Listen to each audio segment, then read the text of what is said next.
तो मनुष्य होने की कसौटी एक है। बोल चाल से, चाल चलन से, वेशभूषा से, वस्त्र आभूषण से, खान पान से मनुष्य कहलाया जाता है, पर मनुष्य हुआ केवल श्री कृष्ण के स्मरण से जाता है, क्योंकि जीवन उसी के लिए मिला है आपको।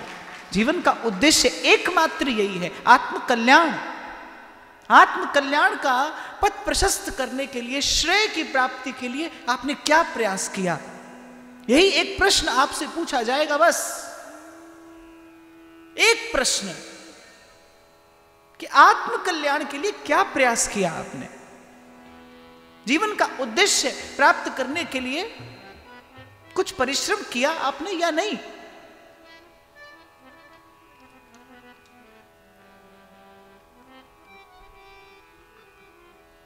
तो नाम से हुई आरंभ ये यात्रा, और जब आत्मा का स्वर प्रकट होगा, स्पष्ट होने लगेगा रूप, और फिर श्री कृष्ण के रूप का ये प्रसाद है।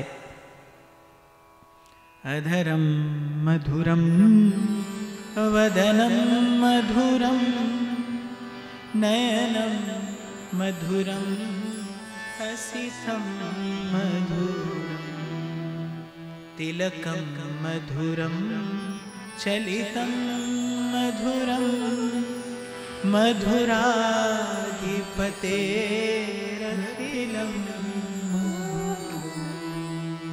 श्री कृष्ण का स्पर्श अर्थात जीवन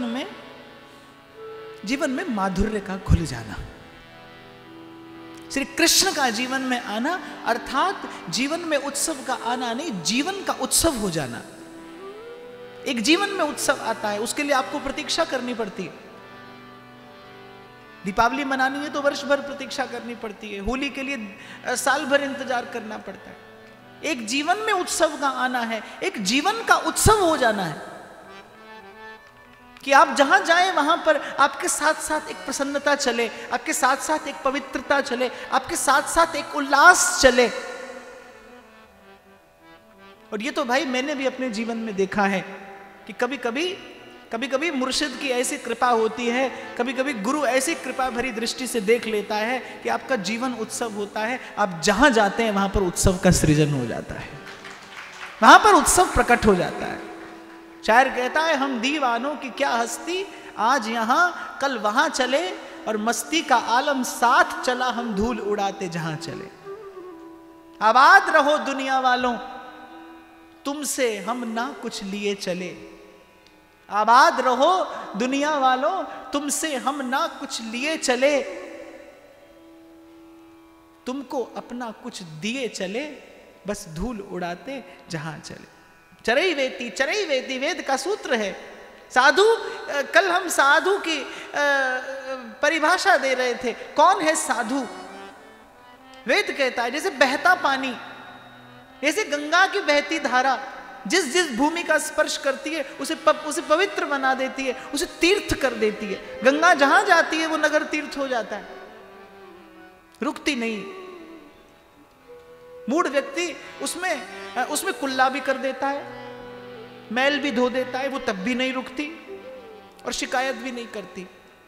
और कोई पूजा के पुष्प निवेदन करता है, वो तब भी नहीं रुकती और प्रसन्नता अभिव्यक्त नहीं करती। निर्लेप, अछूती, केवल अपने गंतव्य को ध्यान में रखते हुए, अपने लक्ष्य को ध्यान में रखते हुए बस आगे बढ़ती है। ऐसा ही साधु हो, ऐसा ही भक्त हो। खट्टे मीठे सभी प्रकार के अनुभव संसार में होते हैं। आपको ऐसा ना लगता हो कि हम लोगों की केवल प्रशंसा ही होती है, जय जयकारी होती है। निंदा भी होती है, आलोचना भी होती है, बिना कारण होती है, बेवजह होती है। कल भी मैंने कहा था, प्रशंसा स्वीकार करेंगे फिर निंदा का दंश भी झेलना पड़ेगा। इसलिए युक्ति यही है भाई, प्रशंसा स्वीकार ना करिए, क्योंकि वो आपकी है नहीं। नानक कहते हैं गुण सब तेरे, और भीतर से स्वस्थ कौन है जिसके बाद गोपी के साथ आगे बढ़ने का अवसर प्राप्त हो सकता है। क्योंकि प्रथम प्रश्न श्री कृष्ण ने यही पूछा कि मैं प्रेम रस का दान करने वाला हूं, प्रेम सबसे गरिष्ठ पदार्थ है, क्या गोपी की पाचन क्रिया इतनी है कि वो प्रेम पचा सके? तो पहले श्री ठाकुर जी ने नाड़ी पकड़ के देखा, जैसे वैद्य देखता है ना नाड़ी पकड़ के, वो नाड़ी की गति बता देती है कि कहीं रोग तो नहीं है। ऐसे श्री कृष्ण ने केवल एक प्रश्न पूछा, कौन? गोपी ने कहा आपकी। और आपकी भी कैसी?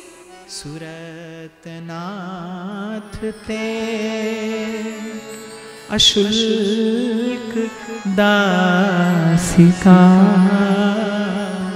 श्री चैतन्य महाप्रभु कहते हैं कि वो मेरे प्रेम को स्वीकार करें या मेरी भावनाओं को अपने पैरों तले कुचल दें, पर किसी भी स्थिति में मनसा वाचा कर्मणा मेरे स्वामी एकमात्र श्री कृष्ण हैं। वो स्वीकार करें तो भी और न करे तो भी।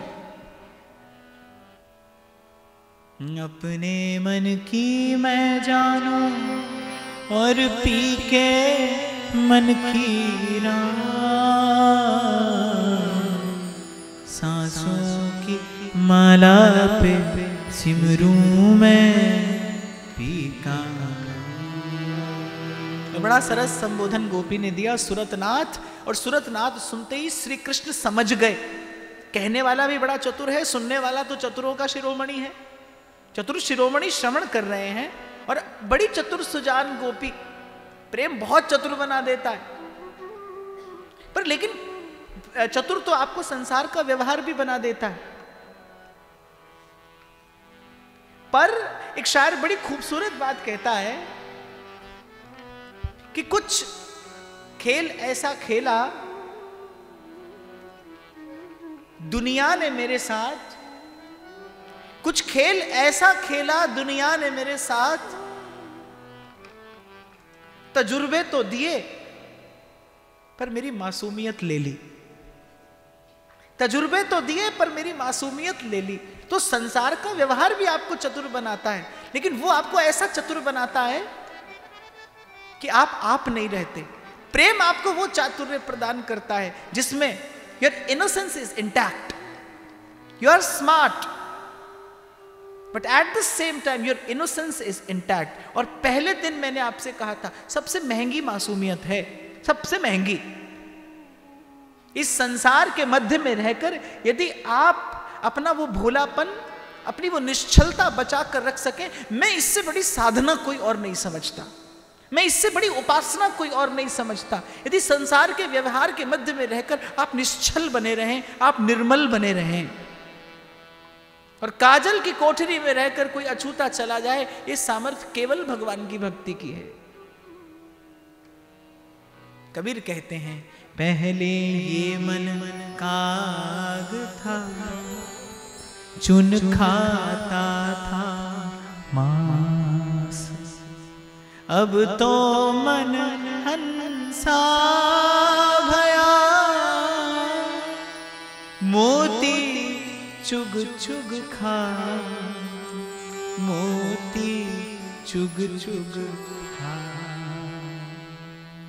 मन मस्त मगन, मन मस्त मगन, मन मस्त मगन, अब क्यों बोले। हीरा पाया गांठ गठियाया, हीरा पाया गांठ गठियाया, बार बार वको क्यों खोले। मन मस्त मगन, मन मस्त मगन, मन मस्त मगन, अब क्यों। और मैं अपने अनुभव से कह सकता हूं भाई, निश्चल व्यक्ति में ऐसा आकर्षण होता है कि वो जाए न जाए, वो चले न चले, वो ढूंढे न ढूंढे, एक दिन ईश्वर उसे खोजता हुआ आता है। यदि कोई निर्मल है, कोई निश्चल है, मैंने बड़े लोगों के, अपने घर के बड़े लोगों से सुना है, भोले व्यक्ति के भगवान होते हैं। जो भोला है उसका भगवान है, जो निर्मल है, जो निश्चल है, जो अछूता है, संसार के व्यवहार से प्रपंच ने जिसका स्पर्श नहीं किया। प्रथम दिन भी हमने चर्चा की थी इस विषय पर। दास कबीर जतन से ओढ़ी, जो की त्यों धर दीनी चदरिया झीनी रे झीनी चदरिया राम नाम रस भीनी चदरिया झीनी रे झीनी। अच्छा, आप कैसे चतुर होने को अपनी उपलब्धि समझते हैं? इसको बना दिया, उसको बना दिया, और ऐसा बनाया कि उसको खबर भी नहीं पड़ी। इतने चतुर हो गए आप। You know, sometimes so many of people they do celebrate that. हमने ऐसा झूठ बोला, उसको खबर भी नहीं पड़ी। पर ध्यान देना, चतुर होना अच्छी बात है, चालाक मत होना।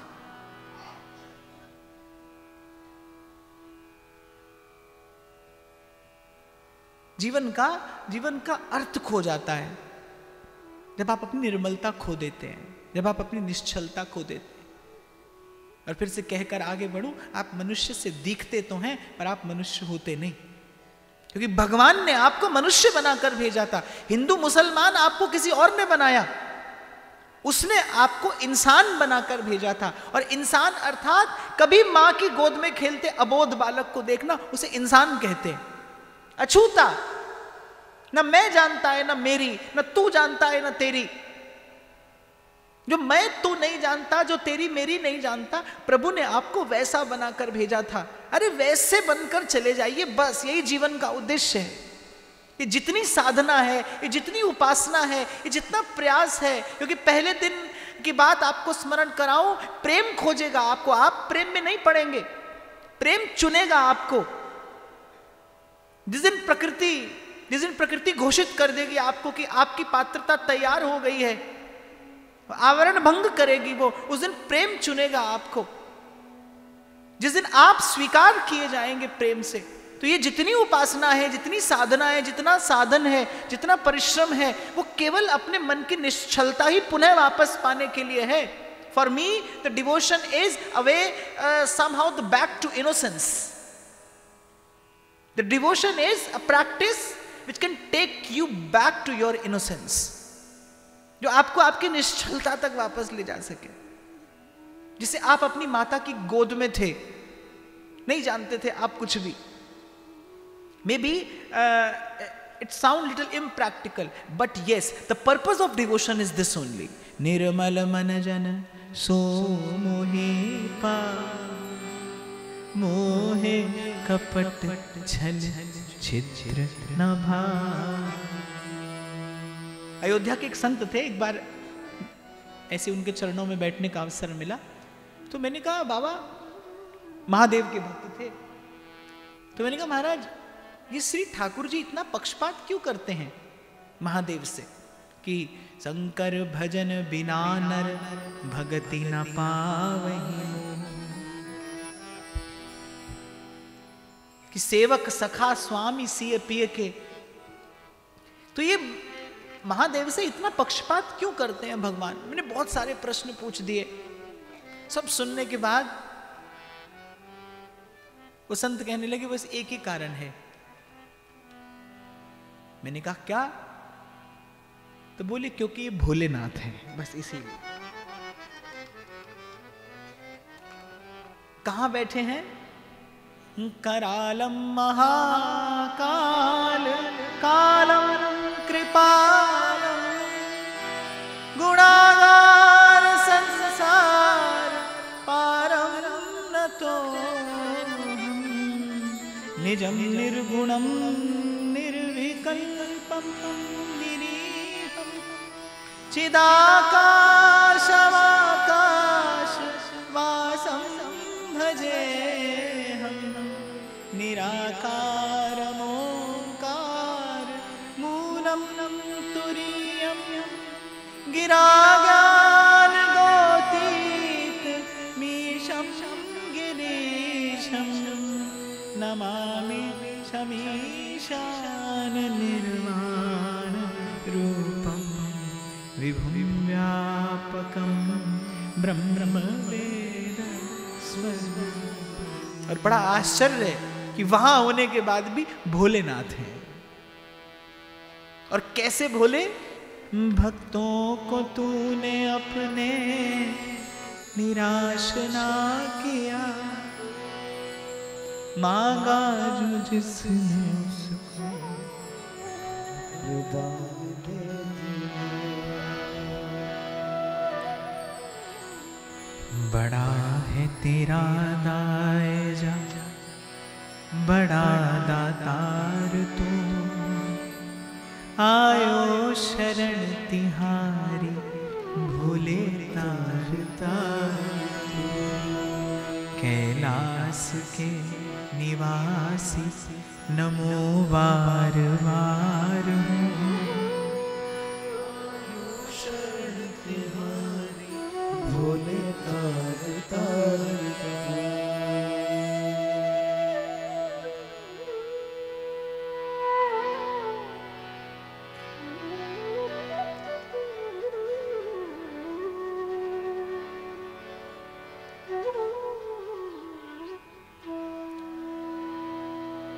तो आइए 2 क्षण श्री जी का नाम उच्चारण करिए, फिर आगे बढ़ते हैं।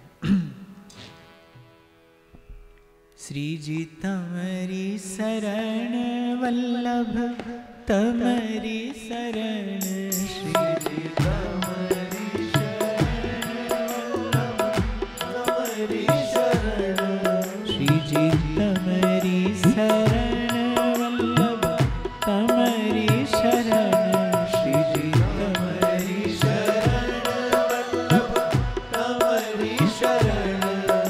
गिरिराज धरण, श्री जी तमरी शरण, गिरिराज धरण, श्री जी तमरी शरण, गिरिराज धरण, श्री जी तमरी शरण, गिरिराज धरण, श्री जी तमरी शरण, श्री जी तमरी शरण तमरी शरण, श्री जी तमरी शरण वल्लभ तमरी शरण, श्री जी तमरी शरण वल्लभ तमरी शरण, श्री जी तमरी शरण तमरी शरण, गिरिराज धरण, श्री जी तमरी शरण, गिरिराज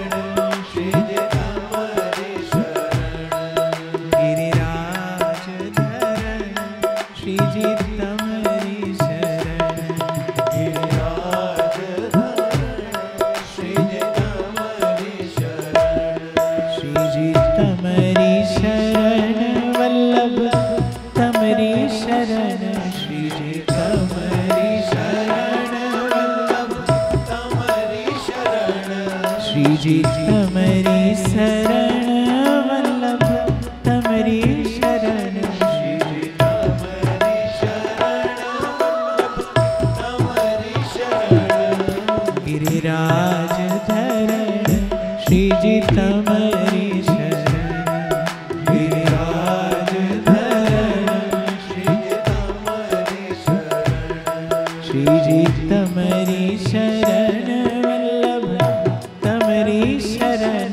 श्री जी तमरी शरण वल्लभ तमरी शरण। एक बार ऋषिकेश की घटना है,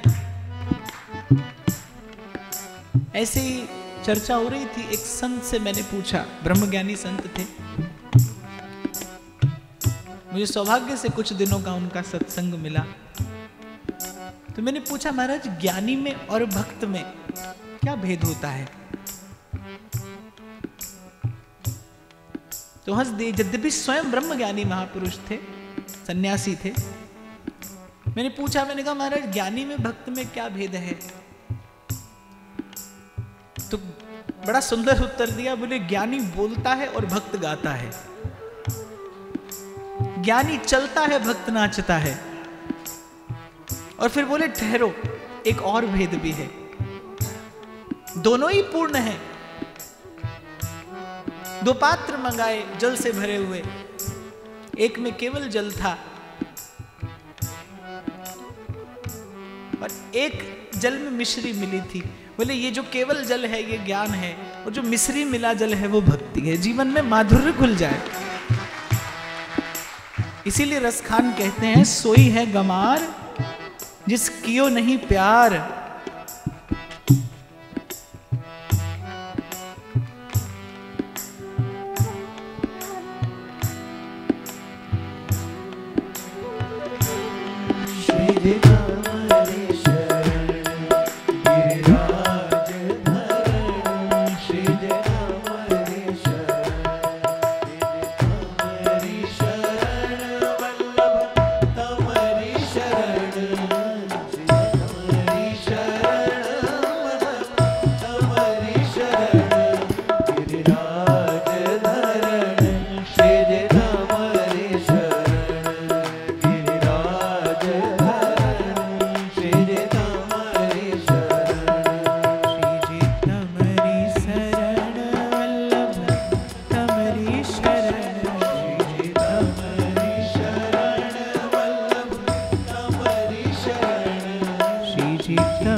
कर्म में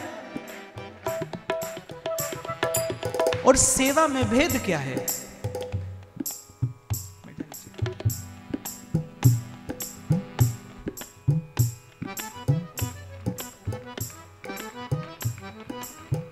कर्म बांधता है, सेवा मुक्त करती है।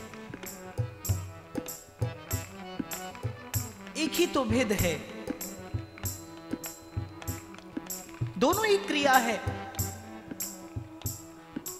एक भगवान को देख पाती है, एक भगवान को नहीं देख पाती है। कर्म देख नहीं पाता भगवान को, और भगवान कहते हैं जो करता है उसके लिए मैं दृष्टा हूं।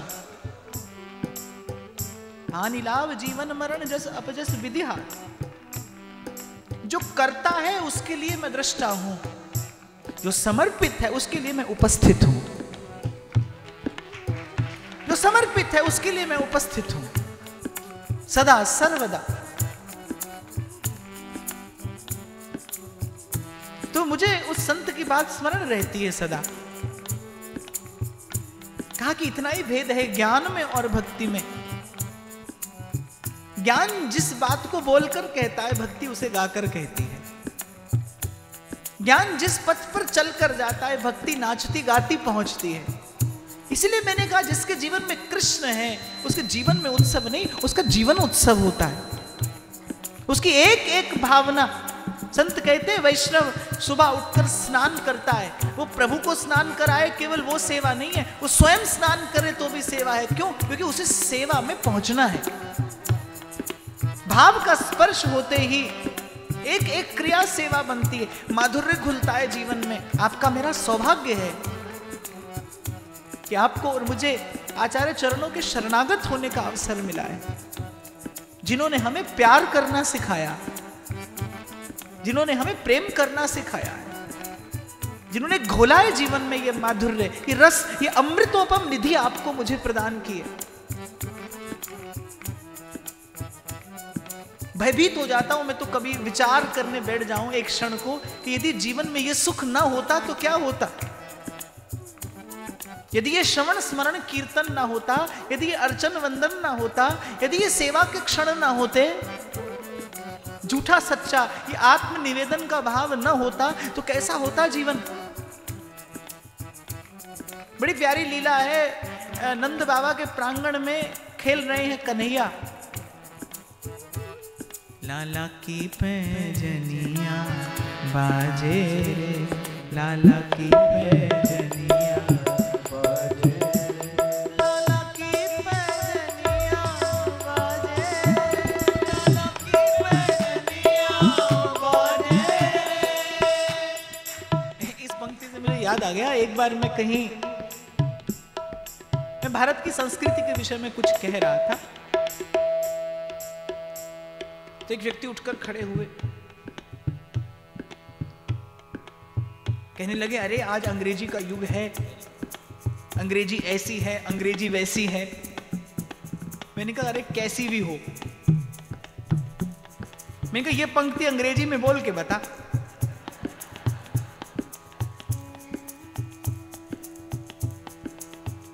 अपंग भाषा है वो बेचारी। अब आप पूछो आप क्यों कहते हैं, ताकि आपको समझ आ जाए। मुझे तो आपके लिए कहना पड़ता है। मेरे अधिकार में हो तो मैं तो कभी उस शब्द का भी स्पर्श ना करूं, पर विवशता है मेरी टू वॉक विद यू।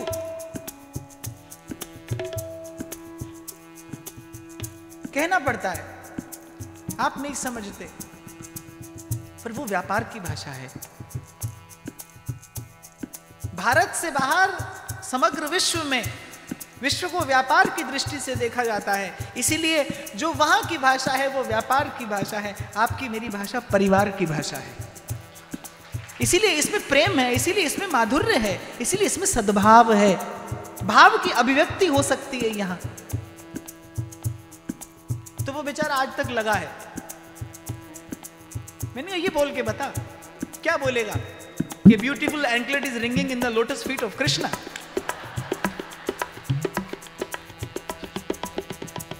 सब है वहां, पर मैंने कहा ना जीवन का रस प्रेम है, और प्रेम की आत्मा श्री कृष्ण है। लाला की पैजनिया बाजे,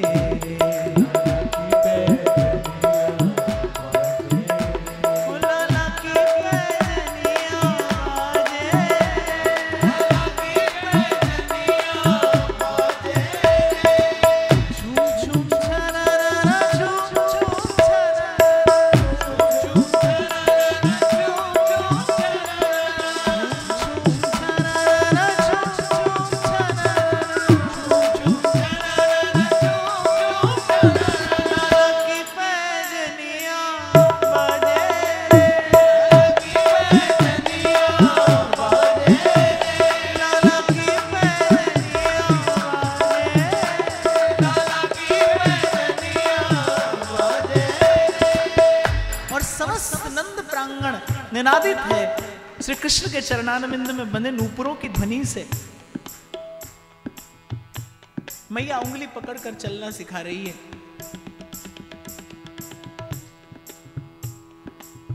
और द्वार पर लगी देहली, एक हाथ ऊंची देहली, और कन्हैया लांघ नहीं पा रहे। देवर्षि नारद लीला का दर्शन कर रहे हैं और अपने इकतारे पर गा उठते हैं, छिति नापी त्रिपाद करुणामय और बलि छल दियो पतार, कि आप वही तो है ना जिसने कभी 2 पग से त्रिलोकी नाप ली थी, और बलि छल दियो पतार और देहरी उलंघ सकत नहीं सो प्रभु खेलत नंद द्वार। ओम नमो नारायण,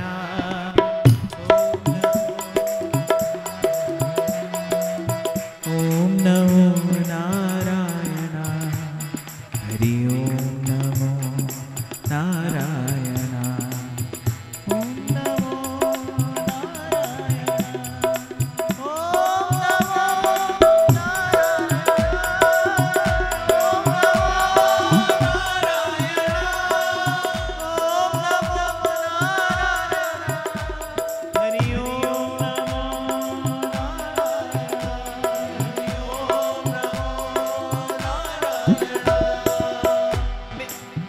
मेरा तो भाई एक सिद्धांत है, ऐसे कीर्तन करो नहीं करो, संत का सुमिरन हो।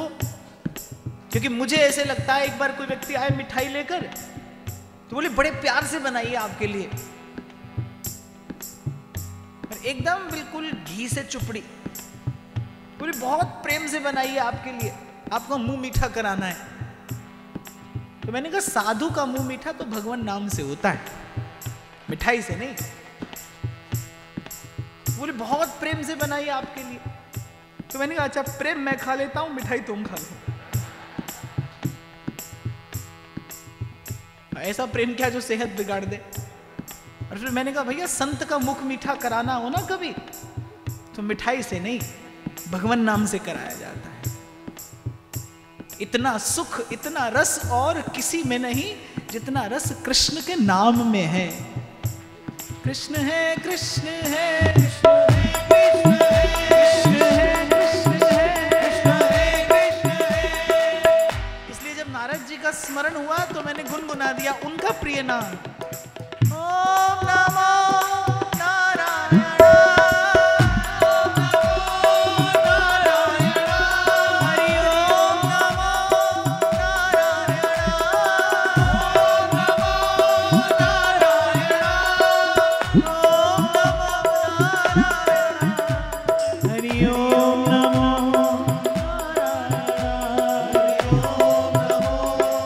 नारायण, हरि ओम।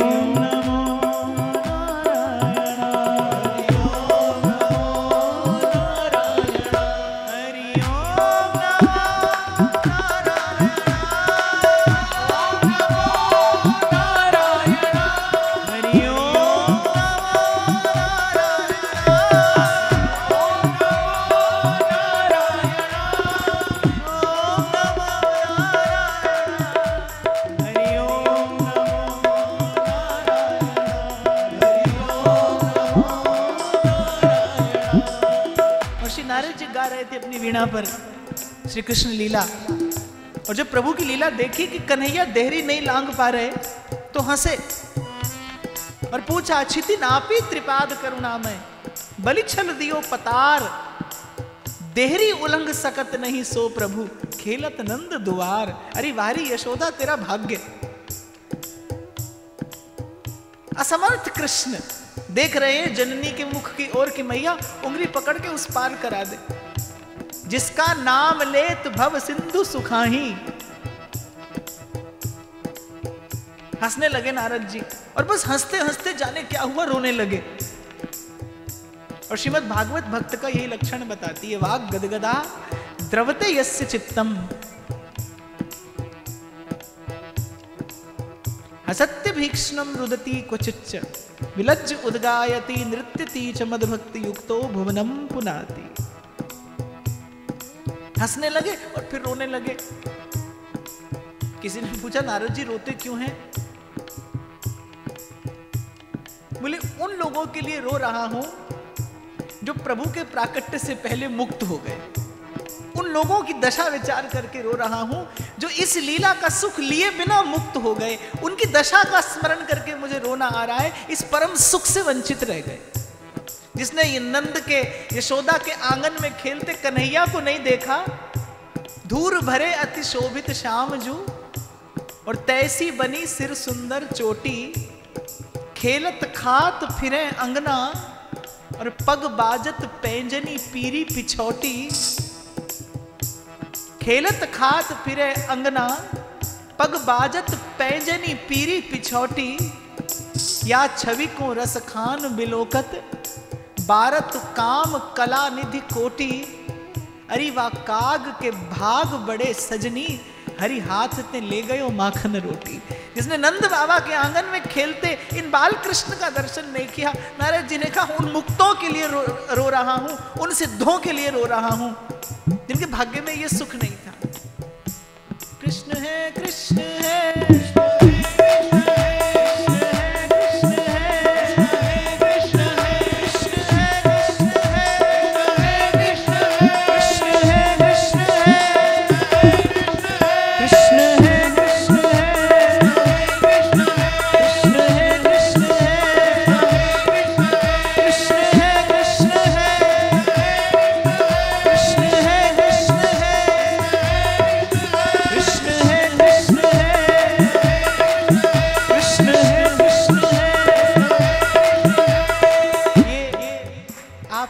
करतल ध्वनि आपके कंठ से निस्सृत होता हुआ ईश्वर, और मैं देख पा रहा हूं आप में से बहुत सारे सौभाग्यशाली भावुकों के नेत्रों में भरे प्रेमाश्रु। ये शगुन है और संकेत कर रहे हैं कि श्री कृष्ण यहीं कहीं निकट हैं।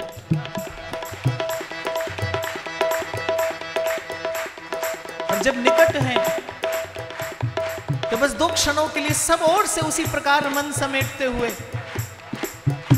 और आत्मनिवेदन का स्वर गुंजायमान करिए। श्री कृष्ण शरण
समस्त भक्ता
जन्म जन्म की लगी लगन,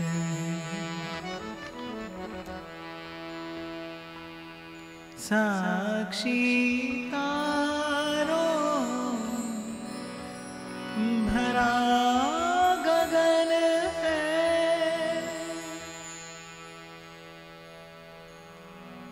गिन गिन श्वास आस कहती है, आएंगे गोवर्धन धारी, विनती सुनिए नाथ हमारी।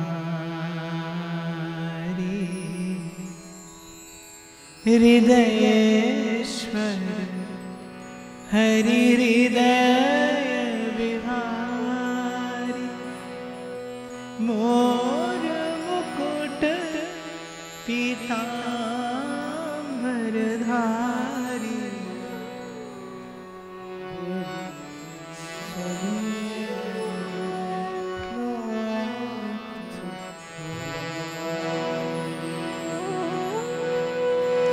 सुरतनाथ ते अशुल्क दासिका, वरद निघ्न तो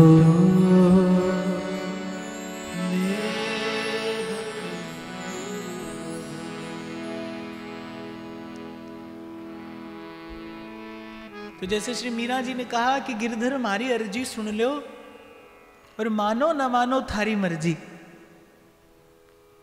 पर सत्संग की कृपा से हे गोविंद मैंने ये जान लिया कि ये संसार सगा नहीं कुया और सांचा सगा गिरधर जी।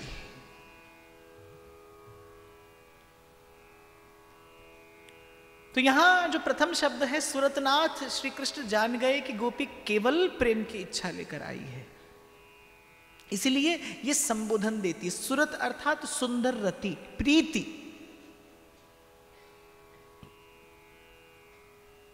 जो प्रदान करे वो सुरतनाथ। और परिचय भी क्या देती है? अशुल्क दासिका, अर्थात आग्रह नहीं है हमारा कि आप हमें दीजिए, आशा है हमें कि आप देंगे। ये आग्रह नहीं है कि दीजिए, विनती करनी हो तो भक्त से सीखना। भक्त कैसे विनय करता है, क्योंकि उसके पास ही विनम्रता है। विद्या ददाति विनयम, विद्या विनय देती है। और मेरी दृष्टि में तो विद्या कहने योग्य केवल एक ही भावना है, अपने स्वरूप का भी बोध हो जाए, भगवान के स्वभाव का बोध हो जाए, यही विद्या है। जीव को अपने स्वरूप का बोध हो जाए, भगवान के स्वभाव से परिचय हो जाए, यही विद्या है। इसके जानते ही समग्र अविद्या नष्ट होती है। उमा राम स्वभाव जिन जाना, ताहि भजन तज भाव न आए। तो शास्त्र कहता है विद्या विनम्रता देती है। जैसे ऋतु आते ही जब फूल फल में परिवर्तित होते हैं, झुक जाता है वृक्ष, विद्या विनम्रता देती है। विद्यावान विनम्र हो न हो, पर जो विनम्र है उसके पास वो परा विद्या है। उसके भक्ति के अभाव में विनम्रता नहीं आती। ऐसे तो हमको बहुत विनम्र रोज मिलते हैं, महाराज सब आपका ही है। झूठ, एकदम झूठ। हम तो कुछ नहीं महाराज, बस सब आपकी कृपा है, और सब ये और सब वो। छल कपट प्रवंचना।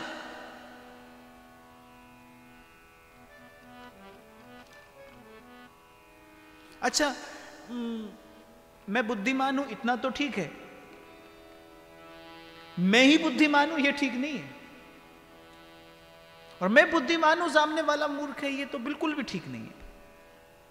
आप बुद्धिमान हो, इतने तक अच्छे हो।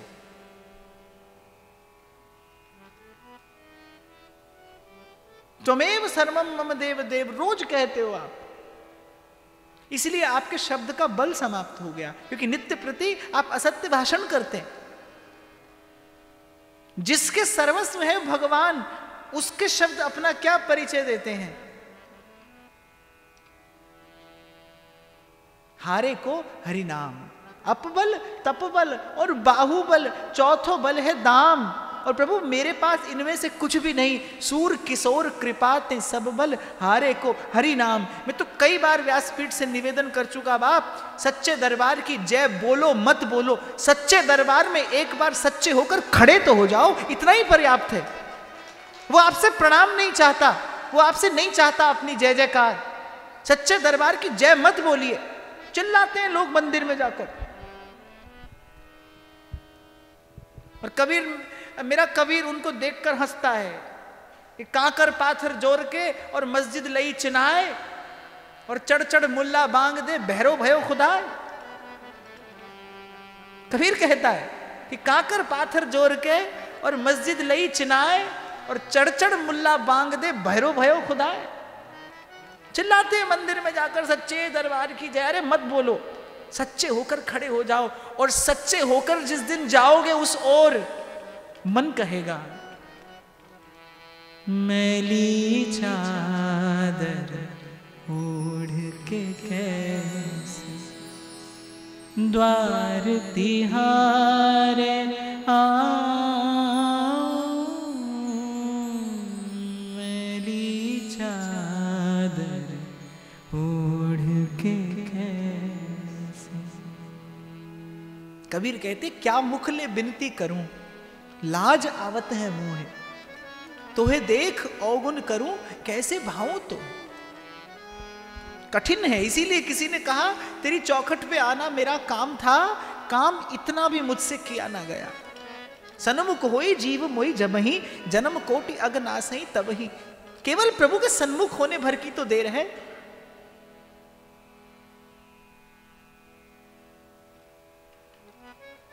और यहां उम्र बीत जाती है, पर फिरा ना मन का फेर।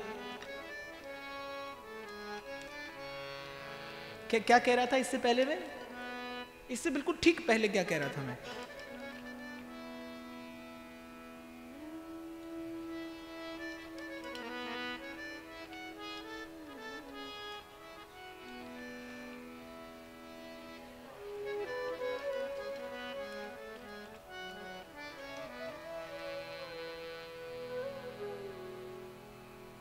वैसे खाली थाने जोई नो मजो आवे छे।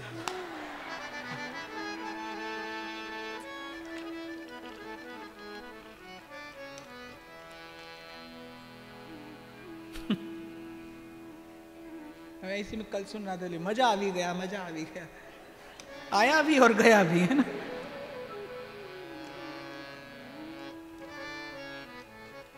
मैं कह रहा था मिथ्या भाषण करने से आपकी वाणी का बल समाप्त हो गया। प्रार्थना के स्वर में आत्मा नहीं है, इसलिए वो स्वर दीनदयाल के कान तक नहीं पड़ता।